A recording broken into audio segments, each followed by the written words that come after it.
Hello friends, and welcome back to my crafty space. My name is Crystal, and in today's video, I'm going to be taking you through my fourth and final process video using the Care Story Kit from Ali Edwards for Story Kit Crush. In this series, I pull out one story kit every month and use the course of the month to tell as many stories and use as much of the product as possible. At the beginning of this month, I shared a video that showed the process of my story planning. So for this, I take the kit, I pull it all apart and decide what stories I'm going to tell in order to use up all the components that come inside of the kit. So if you would like to see some additional stories outside of the 4 that I've shown here on YouTube, you can check out that video for some additional ideas. I will eventually get to putting those together, probably once we're outside of all of the holiday scrapbooking busyness.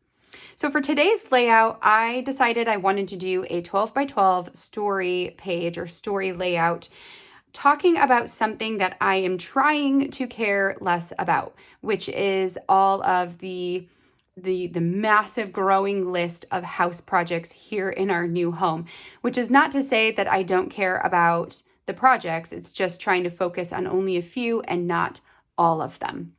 So I am going to share the process of putting together this fairly simple but really pretty scrapbook page today. And then after we get this done, I will bring you back over here. We'll read the journaling for today, and then we'll say goodbye. So let's go ahead and dive into the process. All right, friends. So I'm going to start this one off with this piece of textured white cardstock. A lot of times when I'm working on layouts that are in the 12 by 12 format, where I know there's going to be a lot of white space, I prefer using the textured white cardstock just to give it a little bit of added texture and interest on the page itself. So I'm trimming that down to the 12 by 12 size, and then I'm going to start positioning my cards and my photo here onto the paper. To adhere them fully from the image to the paper, from the element to the paper, I'm going to use a double-sided adhesive from scrapbook.com. This one is a 1/4 of an inch thick. I like to have both the 1/4 and the 1/8 of an inch. This is my favorite adhesive for this type of thing because it has such a strong hold that I never have to worry about my elements falling off of the page. So I did go ahead and add that adhesive around the perimeter of all of my elements, and then I'm going to position them here, getting them as close to the center as possible. Once I have them where I feel like they're good, I'm going to add a little bit of extra roller adhesive, just tiny little bits there, so I can temporarily adhere it while sticking down the other portions of the page. So we're going to get this all done. I started with the photo there at the top, then I'm going to do both of those outer cards and then finish up with the inner card, trying to keep the portions of white in between the different elements as even as possible. So here we are, we've got it down to where we want it to be. So next what I'm going to do is remove the backing and stick this down onto the page permanently. Once that is done, I wanted to add a stitched border around the outside of the page, just to give it a little bit of separation there in the background. So there's a ton of white space, and I totally could have left it like that, but I thought it would be fun to add a pop of color going all the way around. So I put some hot pink thread inside of my machine to mimic the hot pink color in the card down at the bottom. Plus that gives that color another place to be. And eventually I'll add a hot pink butterfly as well. So just trying to balance my colors as best as I can. So we've got the border stitched all the way around. We've got the elements adhered down onto the page. The last thing I'm going to do is add 2 embellishments onto the page. The first is this felt hot pink colored butterfly, which I also love adding my embellishments that have a different texture or that are made from a different material than what's on my page all together. So right now we've got photo paper and thread and cardstock, but this is going to give me another type of material, so the felt. And then my title that's going to go in the middle that says caring a bit less is a wood veneer. So that gives this page a lot of different materials and interest, even though the spread itself is fairly simple. It just spices everything up and makes it a little bit more glamorous or elegant than it would be otherwise. So I put the caring a bit less title in the middle bottom portion of my photo, and then I'm going to stick the butterfly on top of the orange card, and then I will call this layout done.